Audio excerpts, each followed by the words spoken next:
નમસ્કાર, આપ જોઈ રહ્યા છો KTV ન્યૂઝ ગુજરાતી. હું છું આપની સાથે નિષ્ઠા. તમારો આજમાં દર્શક મિત્રો આપનું સ્વાગત છે. આજનો મુદ્દો છે માનહાનિ ભારે પડી. આ મુદ્દો લાવવા પાછળનું મુખ્ય કારણ કે 13 એપ્રિલ 2019 રોજ રાહુલ ગાંધી જે રીતે વિવાદાસ્પદ નિવેદન આપ્યું હતું મોદી સરનેમને લઈને, ત્યારબાદ તેઓને કોર્ટે સજા સંભળાવી છે. સુરત સેશન્સ કોર્ટે સજા સંભળાવી 2 વર્ષની. પરંતુ આજે શું થયું? આજે દિવસભર દરમિયાન રાજનીતિ ખૂબ જ તેજ થયેલી જોવા મળી હતી. ભારતીય જનતા પાર્ટી તરફથી આકરા પ્રહારો અને કોંગ્રેસ પાર્ટી પણ સામે પલટવાર આપી રહ્યા હતા. જવાબો કડક હતા તેઓને ક્યાંક ને ક્યાંક લાગી રહ્યું છે કે લોકશાહી મરી પરવાડી છે. આ વાક્ય ત્યારે આવ્યું તેની પાછળનું મુખ્ય કારણ કે રાહુલ ગાંધીનું સભ્યપદ છીનવાઈ ગયું છે લોકસભામાંથી. હવે કેટલાક લોકો તેમ પણ કહેતા હતા કે આ તો થવાનું જ હતું, પરંતુ રાજકીય નિષ્ણાંતો તેમ કહે છે કે આવનારા સમયમાં ઇલેક્શન આવે છે. હવે આ એક બાજુ ઇલેક્શન છે અને બીજી તરફ રાહુલ ગાંધીને સજા આપવામાં આવી છે. અને આજે તો સૌથી મોટો ઝટકો રાહુલ ગાંધીને એ કે તેઓનું સભ્યપદ છીનવાઈ ગયું છે. હવે આવનારા સમયમાં કોંગ્રેસ રણનીતિ કયા પ્રકારની કરશે તે સૌથી મોટો પ્રશ્ન છે. 2024માં કેવા પ્રકારના યોગ બની રહ્યા છે એ સૌથી મોટો રસપ્રદ સવાલ છે. કારણ કે આજે રાજનીતિ અંગે ચર્ચા કરવામાં આવશે, રાજકારણ અંગે ચર્ચા કરવામાં આવશે. હવે રાજકારણની અંદર બેફામ બફાટ વાણી વિલાસ શા માટે થઈ રહ્યા છે? અને ત્યારબાદ એ પણ સવાલ કે માનહાનિના કેસમાં કેટલાય લોકો જોવા મળી રહ્યા છે, પરંતુ રાહુલ ગાંધીનું નામ શા માટે આવ્યું? સૌપ્રથમ એવું કહેવાય છે કે ઇતિહાસમાં આવો પહેલો કેસ જોવા મળ્યો છે કે જેમાં સજા ફટકારવામાં આવી છે. 13 એપ્રિલ 2019 રોજ નીરવ મોદી લલિત મોદી વિશે નિવેદન આપ્યું હતું. તેમણે જણાવ્યું હતું કે આ બધા મોદી સરનેમવાળા ચોર શા માટે હોય છે. હવે તેવા સમયે પૂર્ણેશ મોદીએ કોર્ટમાં જઈને આ મુદ્દે ચર્ચા કરી પણ છે.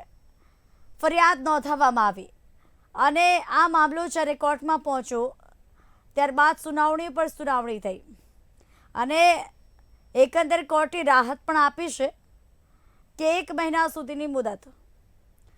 15,000ના બોન્ડ પર રાહુલ ગાંધી જામીન પર તો છે, પરંતુ સવાલ એ થઈ રહ્યો છે કે રાહુલ ગાંધી હવે કરશે તો શું કરશે? કોંગ્રેસ પાર્ટી હવે કરશે તો શું કરશે? આજે આ ડિબેટની અંદર આ અંગે મહદઅંશે ચર્ચા કરવામાં આવશે. કારણ કે રાજકારણમાં હવે શું જોવાનો વારો આવ્યો છે.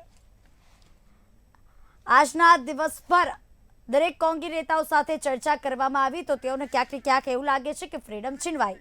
તો શા માટે તેવું લાગે છે? ત્યારે આજની ડિબેટમાં ચર્ચા કરવા માટે અમારી સાથે પ્રકાશ ઉપાધ્યાય, જો રાજકીય વિશ્લેષક છે, અમિત કવિ, જો પોલિટિકલ એક્સપર્ટ છે, હેમાંગ પટેલ, જો બીજેપી પ્રવક્તા છે, મુકેશ પંચાલ, જો કોંગ્રેસ પ્રવક્તા છે. આપ સૌનું સ્વાગત છે. સૌપ્રથમ મુકેશ પંચાલ પાસે જવા માંગીશ, કારણ કે આજે કોંગ્રેસનો આ પ્રશ્ન છે. મુકેશભાઈ, આજે બબાલ થઈ રહી છે, દંગલ થઈ રહ્યો છે સરનેમને લઈને. શું કહેવા માંગી રહ્યા છો? આજે તો સભ્યપદ પણ છીનવાઈ ગયું છે. જો આ જે મુદ્દો છે, જે 2019માં રાહુલજીએ દેશનું નુકસાન અને દેશને નુકસાન પહોંચાડી અને જે મોદીઓ લલિત મોદી અને નીરવ મોદી આ 2 જણા જતા રહ્યા દેશને ચૂનો લગાડીને, એના માટે એમણે વાત કરી હતી કે આ લોકો આવા કેમ છે, બરાબર છે. પરંતુ છતાં પણ એક જેને કહેવાય કે પૂર્ણેશભાઈ મોદી જે ભારતીય જનતા પાર્ટીના પોતે ધારાસભ્ય છે, અને ખાસ કરીને પાછી એક વાત મહત્વની છે તમને કહું કે મોદી વાત કરી હતી એમણે કે નીરવ મોદી ને લલિત મોદી એકચ્યુઅલી આમાં સામાજિક લાગણીમાં મોઢવણિક સમાજ આવે છે. એમણે કઈ મોઢવણિક સમાજની વાત કરી નથી, એટલે આખા સમાજની ક્યાંય લાગણી દુભાય એવું કઈ આવતું નથી. પરંતુ છતાંય જે પૂર્ણેશભાઈ મોદીએ સામાજિક રીતે કેસ કર્યો કે રાજકીય રીતે કર્યો એ જાણે ને એમનો ભગવાન જાણે, પણ કેસ ચાલી ગયો અને ભારતીય જનતા પાર્ટીના પ્રવક્તાઓના કહેવા પ્રમાણે કે માનનીય રાહુલજીને 4 વર્ષનો નામદાર કોર્ટે ટાઈમ આપ્યો હમ અને પછી 4 વર્ષે ચુકાદો આપ્યો. હમ પણ એ બોલવાનું ભૂલી જાય છે કે 2024 ની ચૂંટણી આવતા પહેલા 1 વર્ષ બાકી છે, એટલે આ ચુકાદો આપવામાં આવ્યો છે. સારી વસ્તુ છે. એટલે ક્યાંક ને ક્યાંક જે ચુકાદો આપ્યો છે એ તો આપણે સૌ એક બંધારણની રીતે અને કાયદાની રીતે આપણા દેશની અંદર એક જ્યુડિશરી ઉપર વિશ્વાસ હવે ટકેલો છે, જેના કારણે આપણે નામદાર કોર્ટ જે ફેસલો કરે કે જે ચુકાદો આપે એને આપણે શિરોમાન્ય ગણીએ છીએ અને ગણ્યો છે. એ રાહુલજીએ પણ ગણ્યો છે. પણ સાથે સાથે એક વાત એવી છે કે ચુકાદો જે આપ્યો કોર્ટે એના પછી તરત જ જામીન પણ આપ્યા છે, અને જામીન પણ આપ્યા છે. એની સાથે સાથે 30 દિવસનો ટાઈમ આપ્યો છે કે એમને ઉપલી કોર્ટમાં જવા માટે, એમના બચાવ માટે કે જે કંઈ કરવું એના માટે. તો પછી આ 24 કલાકની અંદર લોકસભામાં પોતાના એક જે કહેવાય કે સત્તા, જે પેલા કહેવાય ને કે મેજોરિટીના આધારે એક સભ્યપદ રદ એના માટે તાત્કાલિક કરવું પડ્યું. એ આખા દેશની જનતા જાણવા માંગે છે, કારણ કે દેશનો એક એક નાગરિક એવું સમજે છે કે ભાઈ દોષિત તો ઠેરવ્યા છે, જેલની સજા 2 વર્ષની થઈ છે, હમ તો તમને આટલી બધી ઉતાવળ શું હતી કે રાહુલ ગાંધીને આપણે સંસદમાં નહીં આવવા દેતા? અને એમને આવવા જ ના દેવાય એટલા માટે તાત્કાલિક જ લોકસભાના સ્પીકરે નિર્ણય લીધો. માનનીય પ્રધાનમંત્રી શ્રી તો લોકશાહીના ચાહક છે. એવું તો એ કહેતા હોય કે ચૂંટણીની સભાઓમાં મેં સાંભળ્યા છે કે ભાઈ વિરોધ પક્ષ જરૂરી છે લોકશાહીની ખરી લોકશાહી માટે. તો પછી લોકશાહી ની અંદર લોકસભાના સ્પીકર આજે જે એકદમ અણધાર્યો 24 કલાકમાં જેટની ગતિએ જે નિર્ણય લીધો, ત્યારે માન્ય પ્રધાનમંત્રી શ્રી એમને કહી શક્યા હોત. કેટલાય કેસોમાં દખલઅંદાજી હોય જ છે, તો એ વખતે કહી શક્યા હોત કે ભાઈ 30 દિવસનો ટાઈમ છે.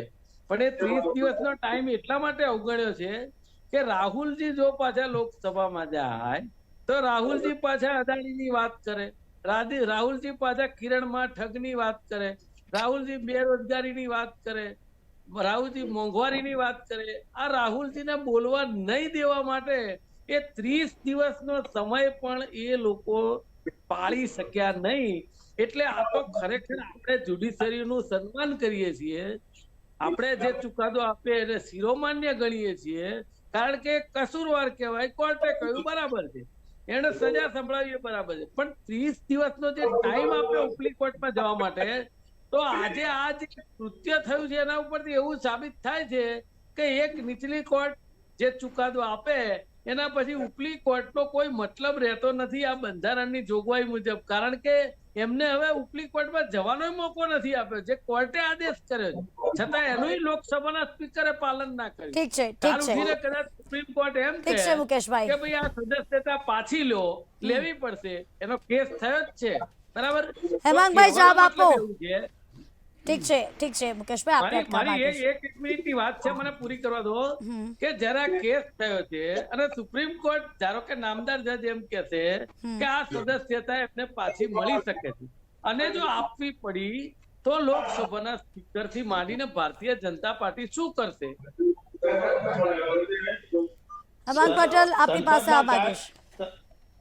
સંસદના કાયદામાં જે રીતે સભ્યપદ રદ કરવામાં આવ્યું છે એ સંસદના કાયદાના ધારા ધોરણ નીતિ નિયમ મુજબ રદ કરવામાં આવ્યું છે. આ કોર્ટનો નિર્ણય છે, ભાજપનો કોઈ નિર્ણય છે નહીં. અને આનો વિરોધ કરે છે એટલે કે કોંગ્રેસને અત્યારે ન્યાયતંત્ર ઉપર પહેલી વસ્તુ કે કોઈ પ્રકારનો ભરોસો રહ્યો નથી, એટલા માટે એ આ વિરોધ કરી રહી છે. અને બીજી વસ્તુ કે ચોક્કસ કે ઓબીસી આમાં અત્યાર સુધી માનનીય મુખ્યમંત્રી શ્રી કે વડાપ્રધાન શ્રીને ઘણી વખત અસભ્ય શબ્દો બોલવામાં આવ્યા હશે, પરંતુ જ્યારે કોઈ સમાજની વાત થઈ કે કોઈ સમાજની ટિપ્પણ કરવામાં આવી ત્યારે આ એક્શન લેવામાં આવ્યું છે. અને જો રાહુલજી કદાચ ઓબીસી સમાજના માનસિકતા વિરોધની માનસિકતા ધરાવતા હોય, જો એમને સહકાર આપતા હોય કોંગ્રેસ પક્ષના, તો એ બી કદાચ એ માનસિકતા ધરાવતા હોય એવું આપણે માની શકીએ કે જેને ન્યાયતંત્ર પરથી વિશ્વાસ બિલકુલ રહ્યો જ નથી. અને તો જ આ માનસિકતા રહી શકે. આપણે એક વસ્તુ તો માનીએ જ છે. અને એવું નથી, હમીરપુરમાં ભાજપના ધારાસભ્ય અશોક કુમાર સિંહ, એમની બી ગુનો સાબિત થતા સદસ્યતામાં કેન્સલ કરવામાં આવી હતી. એટલે આને આમાં માનહાનિના દાવા તો રાહુલ ગાંધી ઉપર આ 499 500 ની કલમના 4 થી 5 છે. અને જે અદાણી અંબાણીની એમને વાત કરી, અદાણી અંબાણીની અદાણી અંબાણીની જે વાત કરી રહ્યા છે ગુજરાતી, તો એમને ગમતા જ નથી. એટલે એ તો એમને વિરોધ કરવાના છે ને એના હિસાબે એ અદાણી અંબાણીનું કહી અને ખેંચી રહ્યા છે. પણ એમને ઓબીસી સમાજનો સંપૂર્ણપણે વિરોધ કર્યો છે. એ તદ્દન ખોટી વાત છે. એ સંપૂર્ણપણે ગેરવ્યાજબી વસ્તુ છે. અને આમાં ભારતીય જનતા પાર્ટીની કોઈ પણ પ્રકારે જે ન્યાયતંત્રએ જે નિર્ણય લીધો છે એ નિર્ણયને સ્વીકારવામાં એમને જો તકલીફ હોય તો એવું થાય કે ભાઈ એ ઓબીસી સમાજનો સંપૂર્ણપણે વિરોધ કરી રહ્યા છે, એટલે એમને ન્યાયતંત્રની આ વસ્તુ કબૂલ મંજૂર નથી.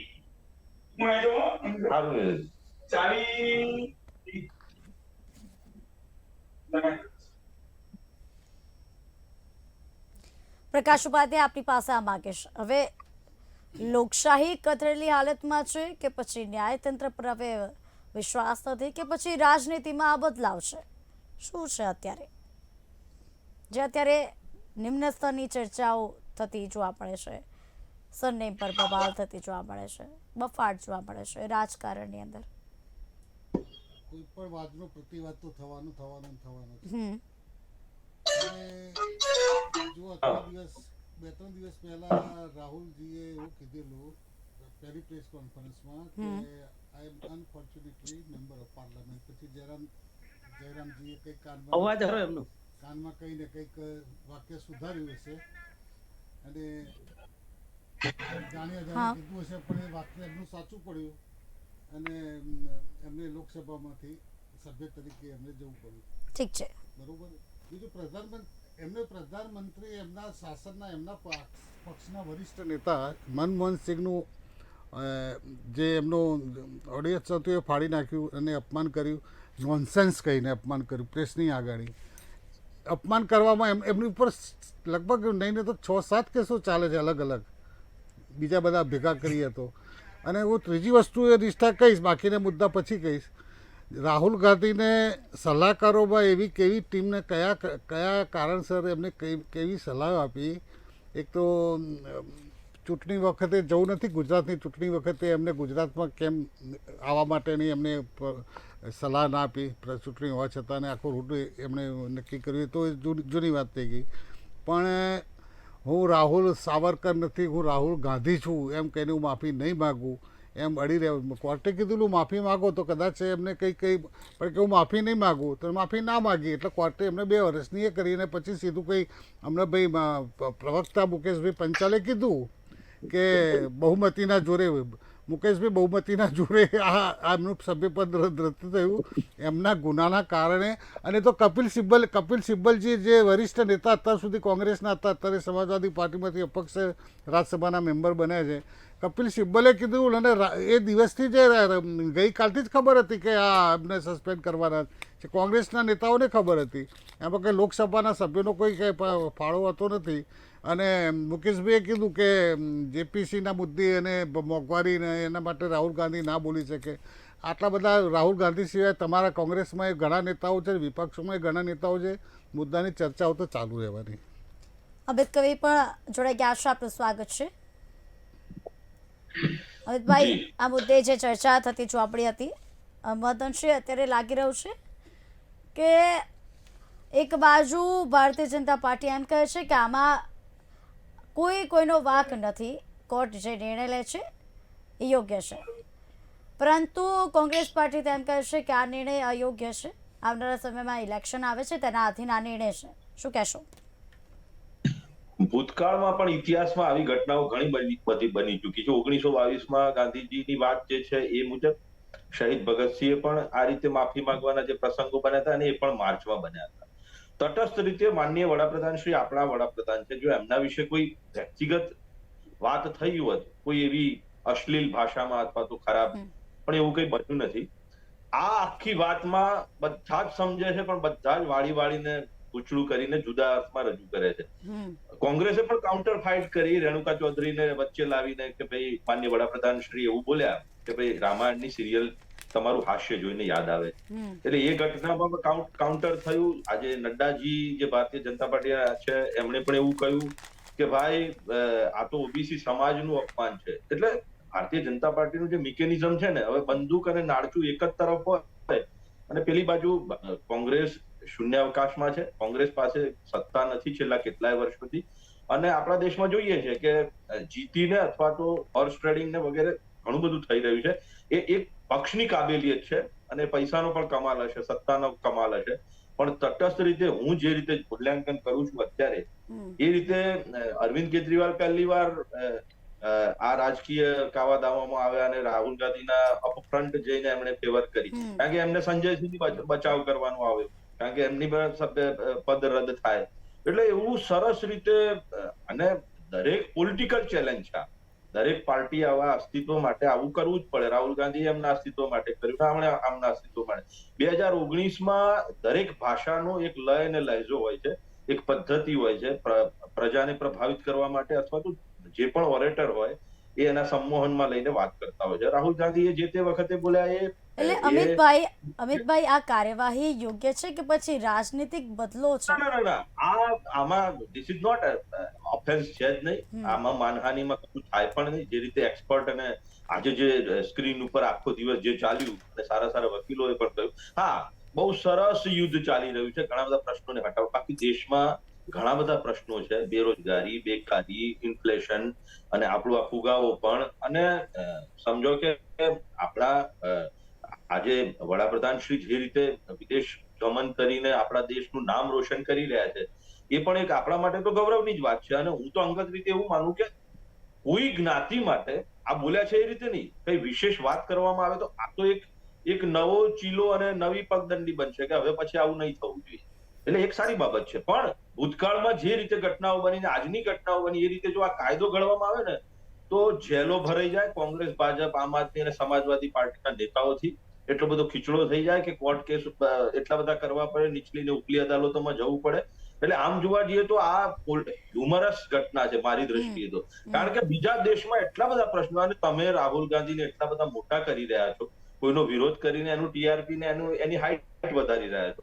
અને અંગત રીતે અમે કોઈ પાર્ટીના નથી, પણ હું એવું માનું છું કે આપણા દેશની જે રીતે ગતિ થઈ રહી છે, અને આજે જે રીતે ગુજરાતમાં તો કોંગ્રેસ દેખાવો કરે છે અને આખા ભારતમાં દેખાવો થઈ રહ્યા છે. તમે જોઈ લો, એક વ્યક્તિ માટે સંવેદના એક નવી ફેબ્રિકેટ અને જનરેટ થઈ રહી છે.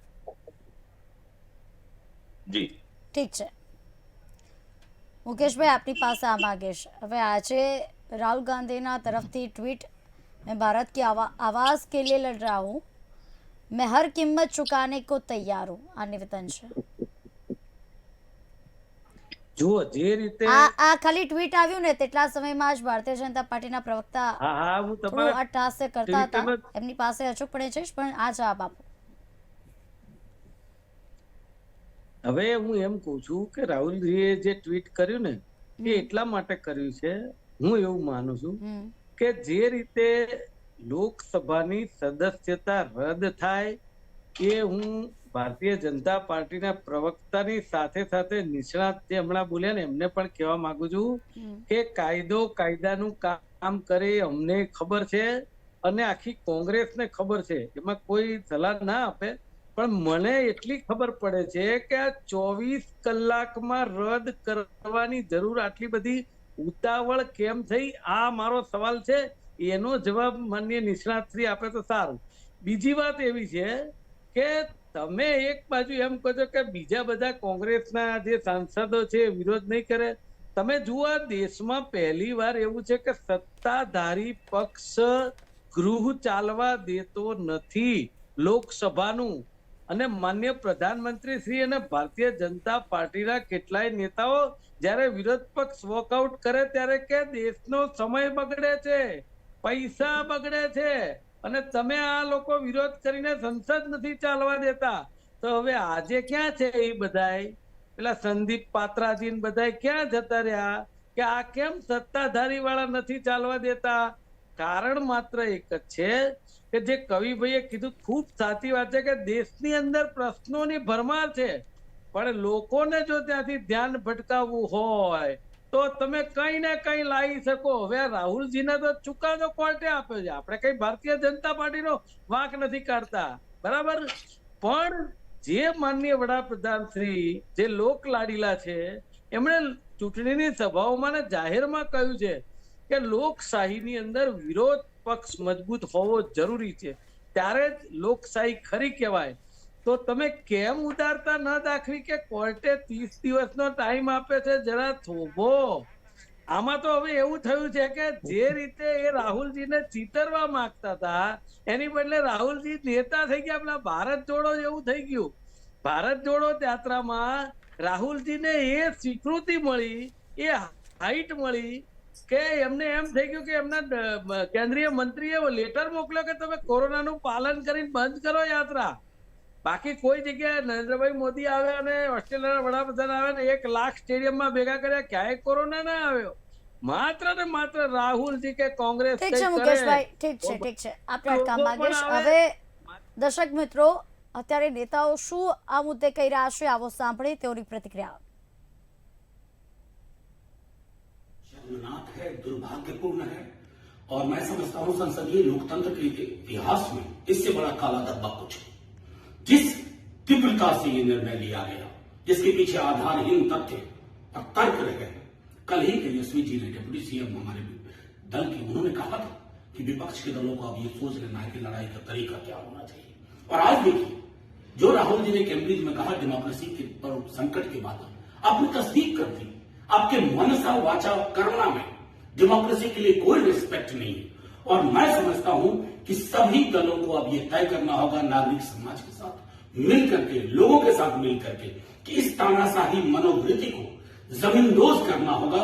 अन्यथा हिंदुस्तान का जो 75वें वर्ष आजादी में जो नुकसान हो रहा है ना, उसकी भरपाई कतई संभव नहीं होगी.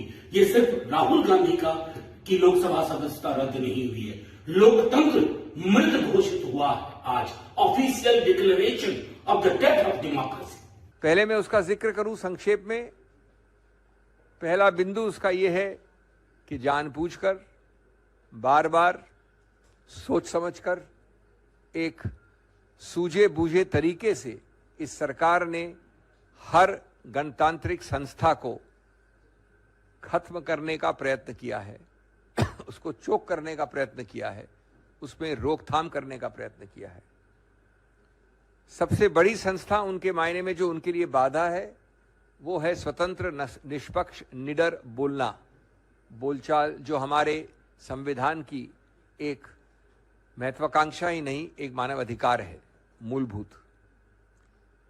इस सरकार ने, इस केस की बात नहीं कर रहा हूं मैं, श्री राहुल गांधी की, सैकड़ों केसेस में 2014 के बाद ऐसे येन केन प्रकारेण कदम उठाए हैं जो हर नागरिक के स्वतंत्र, निडर बोलने के अधिकार क्षेत्र में बाधा डालें, बार बार. और उसके उदाहरण आप जानते हैं. बोलने की स्वतंत्रता और बोलने के बाद की स्वतंत्रता, दोनों को सीधा निचोड़ने का प्रयत्न किया है सरकार ने बार बार.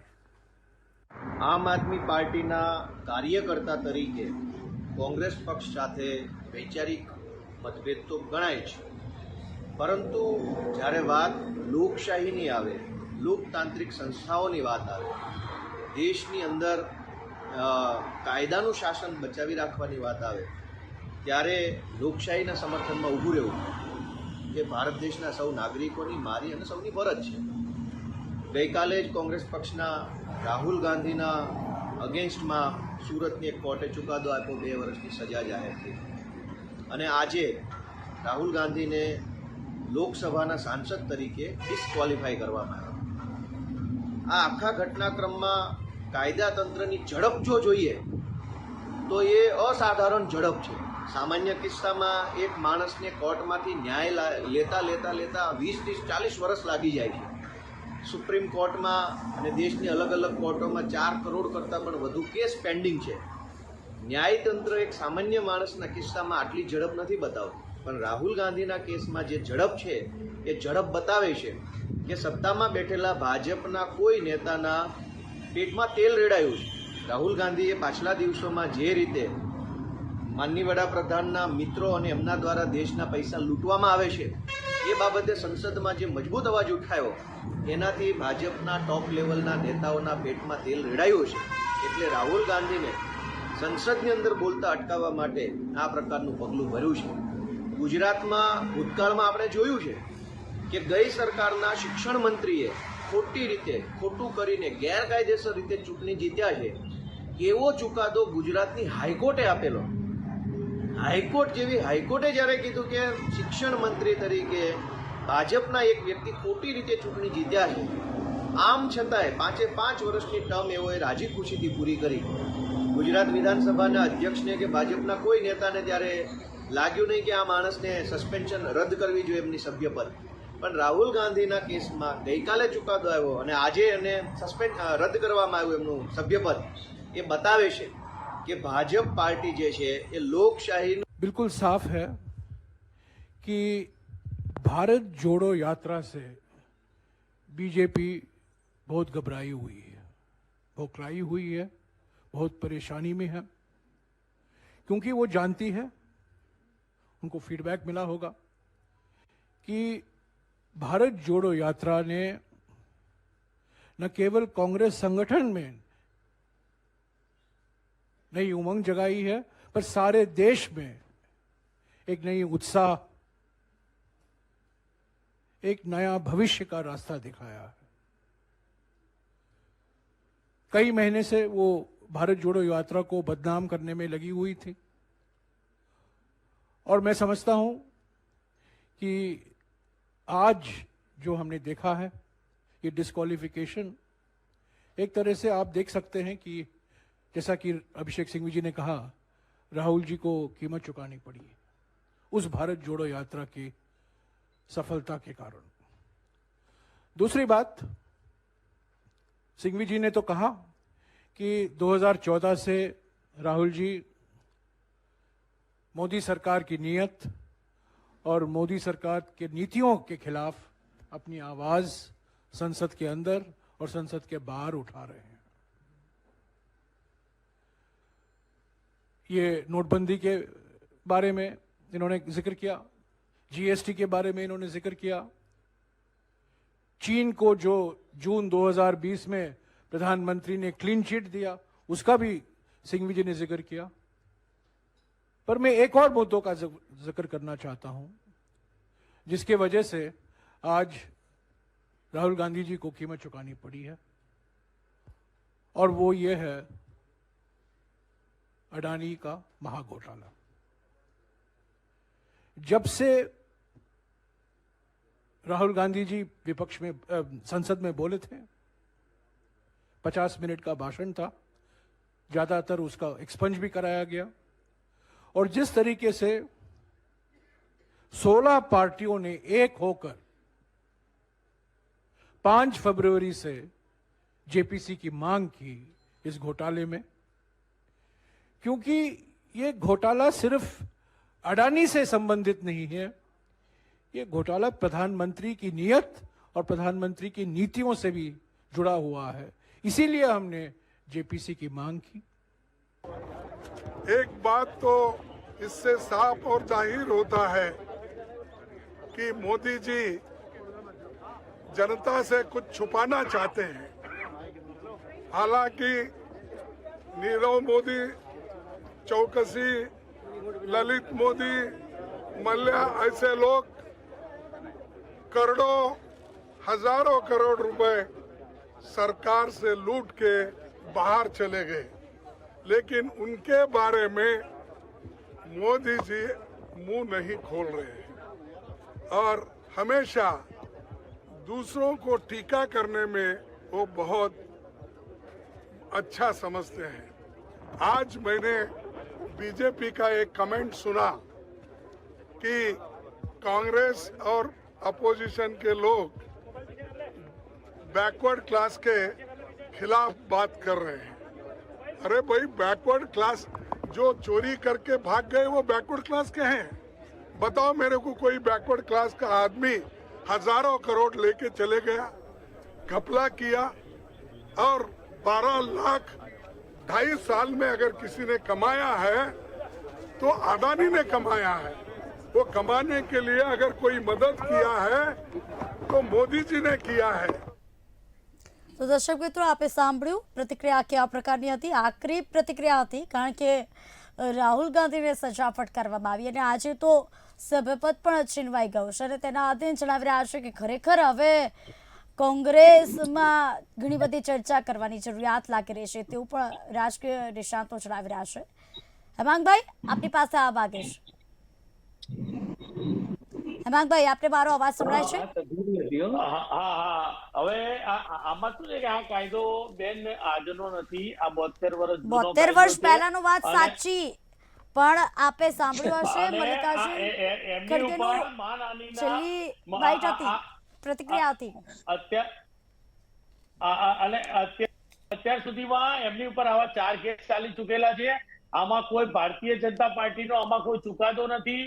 જે સંસદના કાયદા નીતિ નિયમ પ્રમાણેનો જે ચુકાદો છે એ ચુકાદો છે, અને આની પહેલા પણ આવા ઘણા ચુકાદા આવી ચૂકેલા છે. ભાજપના ધારાસભ્યોને પણ આ કોંગ્રેસ વારંવાર શા માટે એમ કહે છે કે લોકશાહી મરી પરવાડી છે? આજે કોઈ પણ હોય એટલે કે તેઓની હિન્દી ભાષામાં કહે તો લોકતંત્ર ખતરે में है, આવું તેમ કહે છે. લોકતંત્ર ક્યાંય ખતરામાં નથી કે જેવું જેસી કરની વેસી ભરની. જે વસ્તુ કરી છે ભોગવવાની જ છે. ઠીક છે મુકેશભાઈ, જવાબ આપો. સમાજ વિરુદ્ધ જે કર્યું છે એમને ભોગવવાનું છે. મુકેશભાઈ, જે કરી રહ્યા છો તે ભોગવવાનું છે, એટલે કે જન્મ લીધો છે તો આ જન્મમાં જ ભોગવવાનું રહેશે, કર્મ કર્યા હશે તો પછી આ અદાણી મુદ્દે શું થશે? માનનીય પ્રધાનમંત્રી શ્રીના મિત્ર છે ને આટલું બધું કૌભાંડ છે તો શું થશે? આ તમારા પેલા ભાઈ હેમાંગભાઈ, મને તપાસ ચાલી રહી, એક મિનિટ મુકેશભાઈ, એની તપાસ ચાલી રહી છે ને એનો જે કોઈ નિર્ણય આવશે એમાં જે કઈ સાચું હશે એ પ્રમાણે કાયદાકીય પગલા ભરવામાં આવશે. એની સંપૂર્ણપણે પ્રોસેસ ચાલી રહી છે. આટલી બધી ઉતાવળ કેમ નથી રખાતી? એમને રાહુલજી તમને પેલી ના થઈ, ધીરજ ના રહી. અદાણીના મુદ્દે પાણીનું પાણી ક્યારે થઈ જશે? આવી બધી વાત ટૂંક સમયમાં થઈ જશે.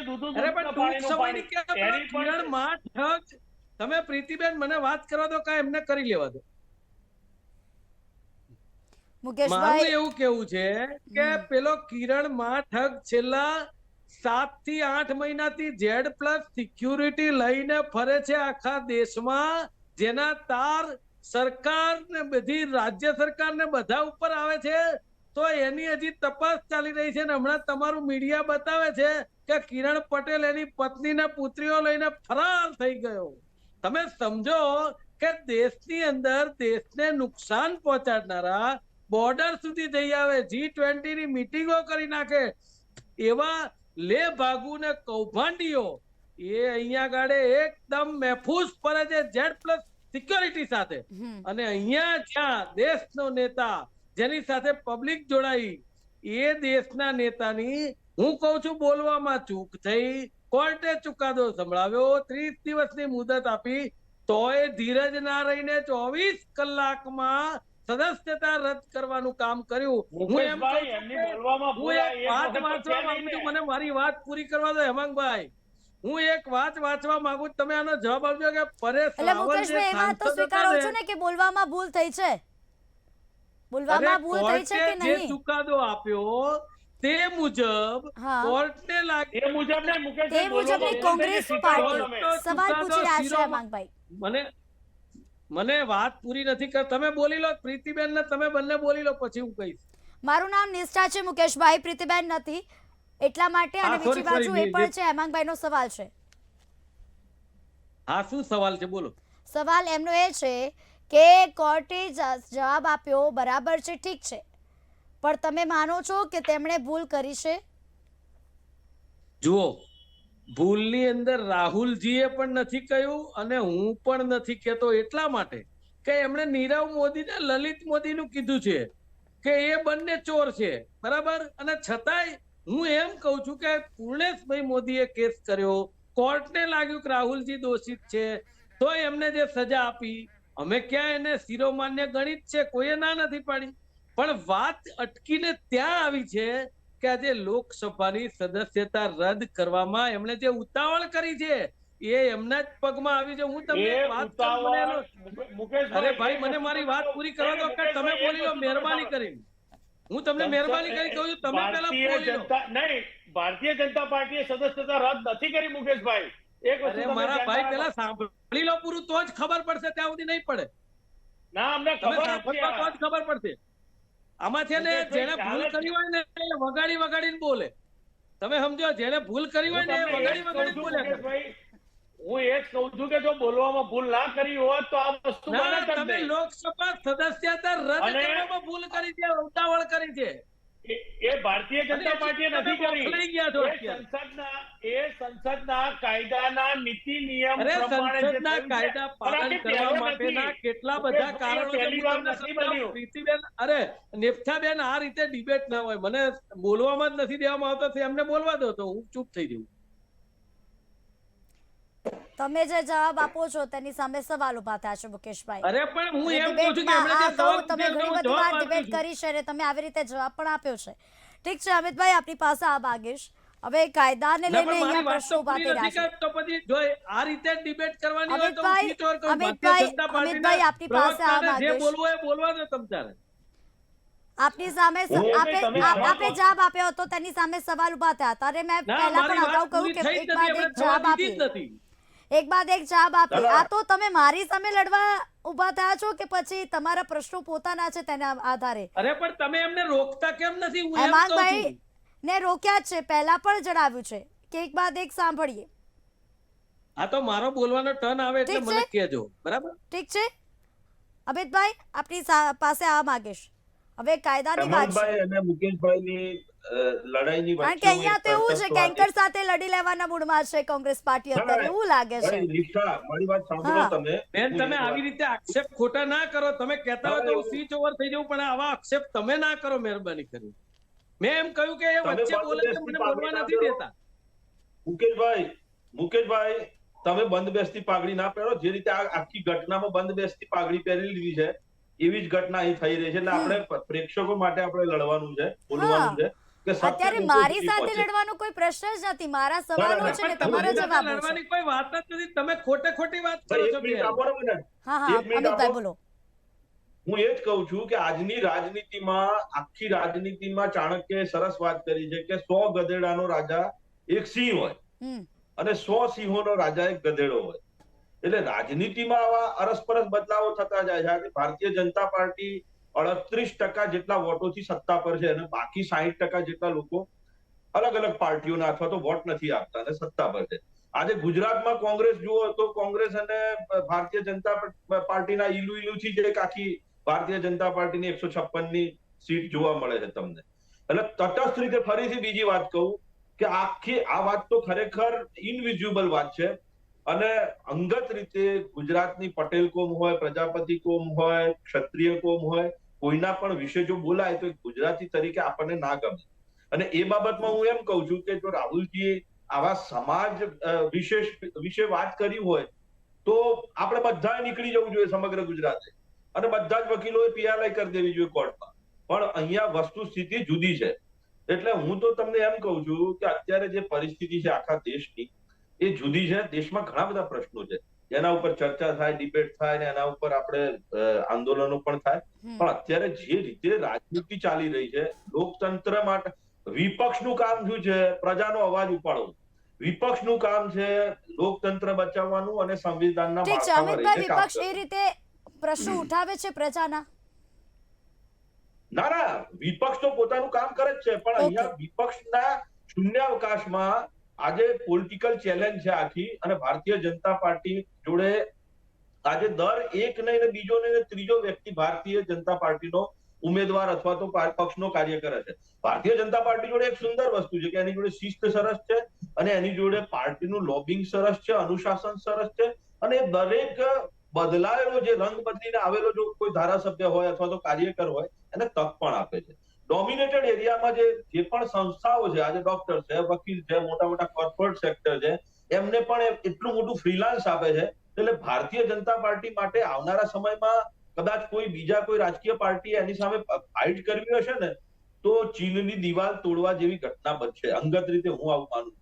આ તો વાત નાની છે, તો રાહુલ ગાંધીને આપણે બોલવા નથી દેવા, કારણ કે રાહુલ ગાંધી અહીં બોલ્યા હોત તો એ યુટ્યુબના માધ્યમથી, ટ્વિટરના માધ્યમથી વિદેશમાં તો સંભળાવવાની જ હતી વાત. પણ રાહુલ ગાંધી બોલ્યા છે વિદેશમાં જઈને, એટલે આપણે એમ કહીએ અરે ભાઈ વિદેશમાં જઈને બોલ્યા, આખા વિશ્વએ નોંધ લીધી. એવું નથી. આજે સ્ક્રીન મીડિયાના જમાનામાં અને આઈટીના જમાનામાં તમે ગમે ત્યાંથી બૂમ પાડો, દુનિયા આખી નોંધ લેતી હોય છે. એટલે રાહુલ ગાંધી, હા, એક વ્યક્તિ આટલી જબરજસ્ત ફાઇટ આપે છે, એનામાં ચેલેન્જિંગ ગટ્સ પણ વધી રહ્યા છે. એનું તમે ટીઆરપી અને માર્કેટિંગ પણ કરી રહ્યા છો આડકતરી. આના ભૂતકાળમાં અનેક ઉદાહરણો છે, ગુજરાતથી લઈને રાષ્ટ્ર સુધી, કે જે પણ વિપક્ષના નેતાને તમે પાડ્યો, તોડ્યો અથવા તો જેલમાં નાખ્યો તો પ્રજામાં એક નવી સંવેદના ઉભી થાય છે અને એનું માર્કેટિંગ થઈને એનું પોતાનું કેલિબર અને વ્યક્તિત્વ વધતું હોય છે. એટલે આ આખી ઘટનામાં આપ જોશો તો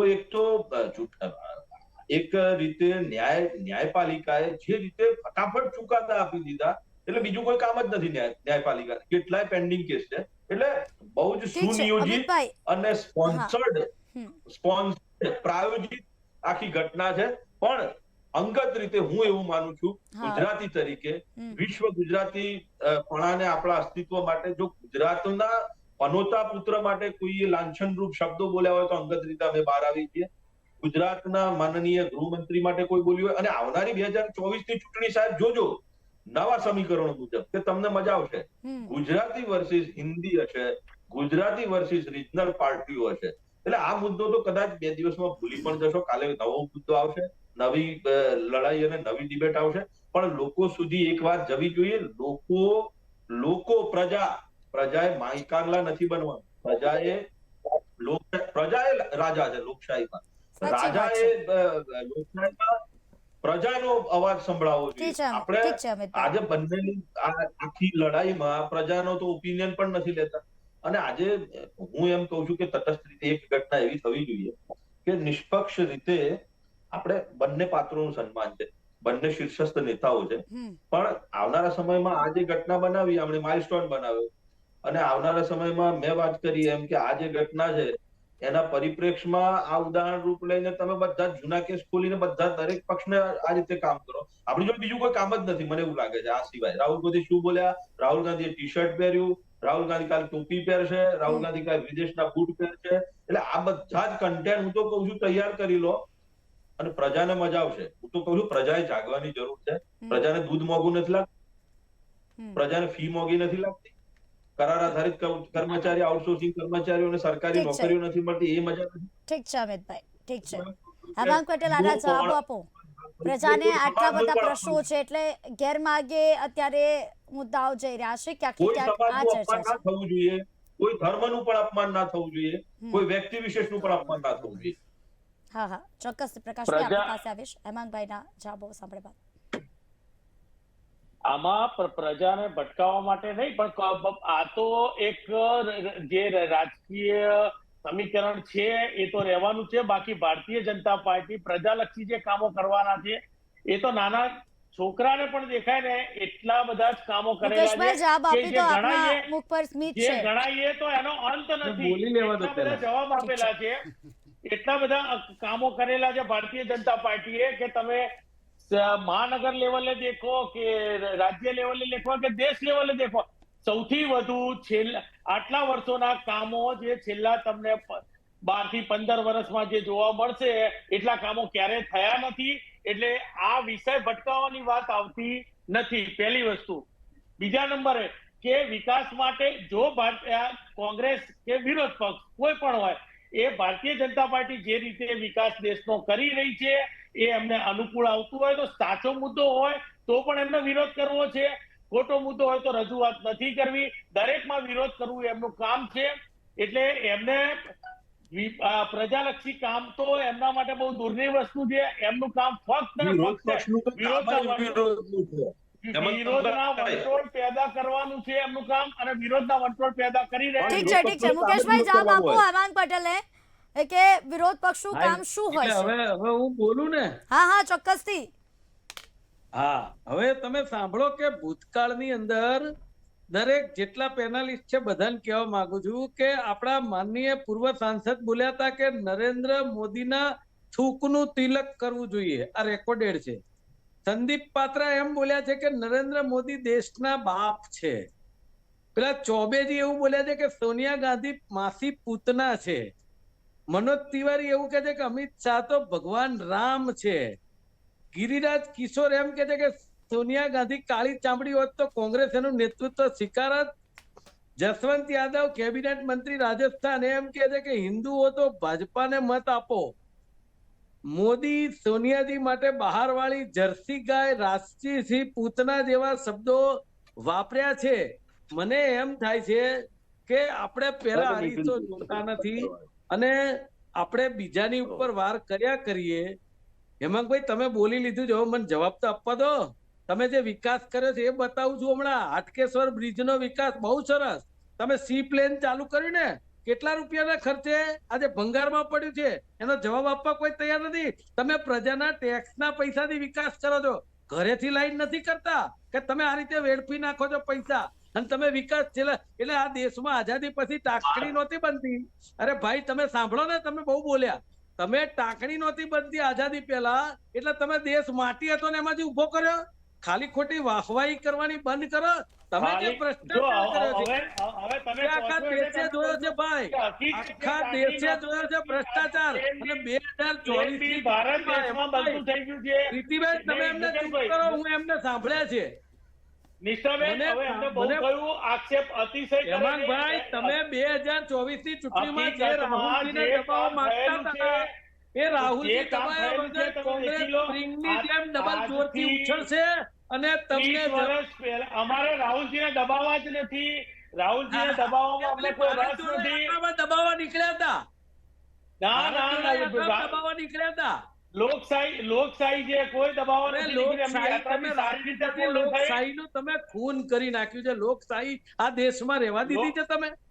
લોકશાહીનું ખૂન તો વર્ષો પહેલા થયું હતું. હવે હકીકતમાં અરે તમે કરી રહ્યા છો. આખો દેશ કે છે આ દેશની જનતાએ જોઈ છે કે તમે રાહુલજી સાથે શું કર્યું. રાહુલજી સાથે શું કર્યું દેશની જનતા જોવે છે. આ દેશની જનતા એટલે તો તમને દેશની જનતાએ જોયું છે. તમને કેટલી ઉતાવળ છે, તમને કેટલી ઉતાવળ છે એ તમે આખા દેશની જનતા તમને શરમ આવી જોઈએ આ કૃત્ય કરતા. દેશની જનતાએ જોયું છે કે આ માણસને અદાણી મુદ્દે બોલતા. મુકેશભાઈ અને હેમાંગભાઈ એક બાદ એક જવાબ આપો, કારણ કે પછી એમ થાય છે કે અવાજ નથી સંભળાઈ રહ્યો દર્શક મિત્રોને. એક વાત કે અત્યાર સુધી ભારતીય જનતા પાર્ટીએ માનનીય મુખ્યમંત્રી હતા ત્યારથી લઈ એ જ્યારે દેશના વડાપ્રધાન બન્યા ત્યાં સુધી અપશબ્દોની લાઈન એટલી બધી ચલાવી છે કે જેના આધારે આજે નરેન્દ્રભાઈ અને અમારી ભારતીય જનતા પાર્ટી ક્યારે એમને પોતાના ઉપર લીધેલું નથી આ વસ્તુ, અને લોકો સમજે છે. એમને નહીં બોલવાના શબ્દો ઘણા કીધેલા છે. એ છતાં અમારી પાર્ટીએ આ વસ્તુ લેટગો કરી છે આજ સુધી. પણ જ્યારે કોઈ સમાજની પર્ટિક્યુલર વાત આવી ત્યારે આ મુદ્દો ઉપાડવામાં આવ્યો છે. અત્યાર સુધી રાહુલજીએ આવા માનહાનિના માટે તો એમની ઉપર કેટલા કેસ 4 કે 5 કેસ થયેલા છે. મહારાષ્ટ્રમાં પણ ચાલી રહ્યો છે, આસામમાં પણ ચાલી રહ્યો છે. એટલે એવું નથી કે આ એક જ કેસ છે. અને મોંઘવારી કે તમે વિકાસની વાત કરો તો વિકાસ તો દુનિયા દેખી જ રહી છે. પ્રકાશભાઈ આપની પાસે આવવા માંગે છે. એક બાજુ વિકાસની વાતો છે, એક બાજુ કોંગ્રેસમાં મુશ્કેલી વધી રહી છે તેની વાતો છે. ખૂબ ખૂબ આભાર, બહુ ટાઈમ પછી લીધો ડિબેટમાં. જો પહેલાં તો નિષ્ઠા હું તમને કહું, તમે જે કોંગ્રેસના જે 3 નેતાઓનું જે બાઇટ આપ્યું આપણે રાષ્ટ્રીય પ્રમુખ ખરગેજીનું કે પ્રતિક્રિયા આપી અને જયરામભાઈની આપી અને જે પણ આપી, પણ તમે જો ભાજપના નેતાઓનું પણ પ્રતિક્રિયા આપી હોત ને તો ભાઈ હેમાંગભાઈ પટેલને બહુ કવર ના કરવું પડે. બરોબર, બધા જવાબો આવી ગયા હોત. પણ તમે એ 3 કોંગ્રેસના વાળા 3ની આપી, ભાજપ વાળાની ના આપી. ચલો કંઈ વાંધો નહીં, એ તમારી વ્યક્તિગત છે. પણ મારી અમિતભાઈ કવિ જે ખરા એમણે જે કીધું કે વ્યક્તિગત નમોજી માટે કે અમિત શાહ માટે જો કંઈક બોલ્યા હોત તો આપણે આખું અમે બધા ગુજરાત આખું એ થઈ જાત. અમિતભાઈ કવિ બહુ સારા, મને હમણાં ખબર પડી, હું એમને સારી રીતે ઓળખું છું, મારા મોડાસાના જ છે. વ્યક્તિગત રીતે નમોને જે આ જે શાબ્દિક તીરો જે મારતા હોય છે વિપક્ષો, એ બધા તીરો એકઠા કરી અને બ્રહ્માસ્ત્ર ચૂંટણી સમયે રિવર્સ આપવામાં નરેન્દ્ર મોદી માહિર છે. અને એનું નુકસાન વિપક્ષોને ખાસ કરીને કોંગ્રેસને ભોગવવું પડ્યું છે અને ભોગવતા આવ્યા છે. બરાબર. પછી બીજી વાત કહું કે તમે એક બાઇટ આપ્યું હતું આરજેડીના એક નેતાનું, સાંસદનું, પણ આજે બિહારની અંદર જ રાહુલ ગાંધીના સમર્થનમાં એક ધરણા થયા અને સરઘસ નીકળ્યું હતું. એમાં એમના મુખ્યમંત્રી નીતિશ બાબુના કોઈ પણ કાર્યકર્તા કે નીતિશ બાબુના મંત્રીઓ કે ધારાસભ્યો કે સંસદ સભ્યો હાજર નહોતા રહ્યા, એ દૂર રહ્યા હતા. એટલે એ રાજકીય તમે જોશો ને તો એનું કંઈક પરિણામ કદાચ અલગ આવશે. હવે ત્રીજી વસ્તુ હું તમને કહું કે આજે સભ્યપદની જે બધી વાત કરે છે મુકેશભાઈ, મારે મુકેશભાઈ કોંગ્રેસ સાથે હું તો કહું, મારે તો એક વિપક્ષના નેતા, એક સબળ વિપક્ષ જોઈએ છે અને જે અવાજ ઉઠાવી શકે એવો. તમે કાશ્મીરથી કન્યાકુમારી સુધીની પદયાત્રા કરીને લોકોને ભેગા કર્યા અને લોકોની વચ્ચે રહ્યા અને બહુ કર્યું, પણ તમે પછી ત્યાં આગળ ભાઈએ કીધું ત્યાં આગળ ફોરેનમાં જઈને તમે ભરેલા બાસુદીમાં લીંબુ નીચોઈ નાખ્યું બે કેમ્બ્રિજમાં જઈને. અને ભાઈએ કીધું ને અમિતભાઈ કવિ મિત્રે મારા કે એ તો તમે અહીં ગાડી બોલ્યા હોત તો એ તો આઈટી અત્યારે ટેકનોલોજી છે તો બીજા દેશમાં જઈને તમે સાંભળ્યા હોત અને બીજા દેશો જાણ્યા હોત, પણ તમે એવું ના બોલી શકો વિદેશની ધરતી પર જઈ કે અમેરિકા અને યુરોપે અમારી જે લોકશાહી બચાવવા માટે કેમ મૌન છે. હમણે જે મુકેશભાઈએ કીધું એના વિશે પણ હું ટિપ્પણી કરી શકું કે મણિશંકરે પાકિસ્તાનમાં જઈને બોલ્યા હતા કે મારે તો મોદીને હટાવવા છે, તમે મદદ કરો, દેશના દુશ્મનને જઈને ત્યાં જઈને આપણા વિશે આવું આ બધી ભૂલો બધા કરતા રહેતા હોય છે અને એના ખામિયા ભોગવતા જ હોય છે બધા. અને છેલ્લે મને કે આજે દેવાનંદનું એક પિક્ચર આવ્યું હતું, ગાઈડ પિક્ચર, મને એ આજે પ્લોટ બહુ યાદ આવે છે. ચેતન આનંદનું એમના બ્રધરનું પિક્ચર હતું, બહુ સારું પિક્ચર હતું કે એમાં દેવાનંદે ગુનેગાર હતો ને 10 વર્ષની કોર્ટની સજા કરી અને પછી એનો પેલા પશ્ચાતાપ કરવા માટે કે સંતાવવા માટે સંત બની ગયો. અને એ જ ટાઈમે એ મુલકને અને એક પંથકમાં દુકાળ પડ્યો એ ગાઈડ પિક્ચરમાં. એટલે ગામવાળાને પંથકવાળા ભેગા થઈ ગયા કે આટલા મોટા સંત આપણને મળ્યા છે અને જે ઉપવાસ કરશે અને કંઈક ચમત્કાર કરશે તો વરસાદ પડશે, પરંતુ વરસાદ ના પડ્યો પણ એ સંત બિચારો ભૂખે મરી ગયો. એટલે આવું થતું હોય. ઠીક છે પ્રકાશભાઈ અને હેમાંગભાઈ, આપ બંને ઉપસ્થિત રહ્યા તે બદલ આપણો ખૂબ ખૂબ આભાર છે. અને મુકેશભાઈ અને અમિત કવિ પણ આ ડિબેટની અંદર જોડાયા હતા તે બદલ તેમનો પણ ખૂબ ખૂબ આભાર છે. દર્શક મિત્રો, આજે જે રીતે રાજકારણમાં બેફામ બફાટ, વાણી વિલાસ આ બધું જ થાય છે અને તેના આધારે અત્યારે ઘણી બધી ચર્ચા કરવાનો વારો પણ આવે છે. રાહુલ ગાંધીને માનહાનિના કેસમાં સજા ભોગવવાનો વારો આવ્યો, આજે સદસ્યતા પણ ગુમાવવી પડી. પરંતુ સવાલ તો હવે એ આવી રહ્યો છે કે 2024 તો યોગ કેવો બની રહ્યો છે. હવે શું રાજકારણની અંદર હવે બદલાવ કેવા પ્રકારના આવે છે, મહત્વપૂર્ણ આ ચર્ચા છે. પરંતુ A to Z રાજકારણના આપને અપડેટ આપતા રહીશું. અત્યારે મને રજા આપશો. આપ જોતા રહો KTV ન્યૂઝ ગુજરાતી, સમસ્યા તમારી, ખબર અમારી. નમસ્કાર.